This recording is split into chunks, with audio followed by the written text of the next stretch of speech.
Gaza के पनाहगज़ीन camp से सामने आने वाली ये वीडियो दिल को दहला देने वाली है। गाजा में बच्चे एक गुड़िया को स्ट्रेचर पर रखकर जनाजे जैसे जुलूस का खेल खेल रहे हैं। ये एक ऐसा मंजर जो बचपन की मासूमियत के बजाय दर्द और हकीकत की अक्कासी करता है।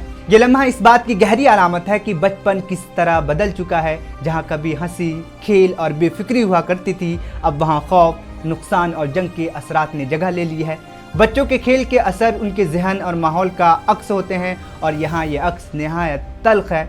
माहिरीन के मुताबिक मुसलसल जंग हालात बच्चों की ज़हनी और जज्बाती नशोनुमा पर गहरे असरात छोड़ते हैं। जब बच्चे अपने इर्द गिर्द के मनाजिर जैसे जनाजे, तबाही और जुदाई को खेल का हिस्सा बना लेते हैं तो ये इस बात की निशानदही करता है कि वो इन्हीं तजुर्बात को समझने और कबूल करने की कोशिश कर रहे हैं। ये वीडियो कई अहम सवालात उठाती है। क्या ये बच्चे कभी एक आम पुरसुकून बचपन जी सकेंगे?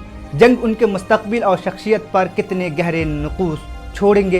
ये सिर्फ एक वीडियो नहीं बल्कि पूरी नस्ल की खामोशी की कहानी है जो अपने खेलों में भी हकीकत का बोझ उठाए हुए हैं।